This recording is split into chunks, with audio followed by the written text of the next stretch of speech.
இதான் ஸ்பீச். 41 பணத்தையும் விடியறதுக்குள்ள போஸ்ட்மார்ட்டம் பண்ணிட்டீங்களா? அது எப்படி? அம்மால போய் கேள்றா அது எப்படி? உங்க வீட்டுக்கார விட விஜய் தான் எனக்கு பிடிக்கும். ஓ பையனூர் பங்களாக்கு போ படுத்துக்க, நாங்களா வேணாம். வெறிக்க விடுற மாதிரி இருக்குல்ல ஸ்பீச்சு. ஒரு மேடையில் இத்தனை பேர் பார்ப்பாங்கன்னு தெரிஞ்சும் பெண்களை பற்றி இவ்வளோ அசிங்கமாக, ஒரு கட்சியை பற்றி இவ்வளோ ஒரு கேவலமாக பேசக்கூடிய தைரியம் இருக்கிற ஒரே கட்சி. ஆனால் இவங்கள சொல்லிலாம் குத்தமே கிடையாது. இவங்களை பேச விட்டு வேடிக்கை பார்க்குறாங்கல்ல, அவங்கள சொல்லணும். ஆண்டவன் இந்த தமிழ்நாட்டு மக்களுக்கு நிறையா இன்ட்டு கொடுத்துட்டோம். டேய் அவங்க முகத்தாலையெல்லாம் கிழிக்கிறேன், பார்த்து தெரிஞ்சுக்கோங்க அப்படின்னு.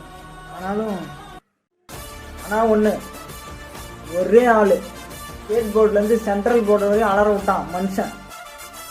இப்படி ஒருத்தன் வந்தான், வாழ்ந்தான், பேர் எடுத்தான், பல பேரை எதிர்த்தான் அப்படின்னு வரலாறு பேசும்ல, பேசும்.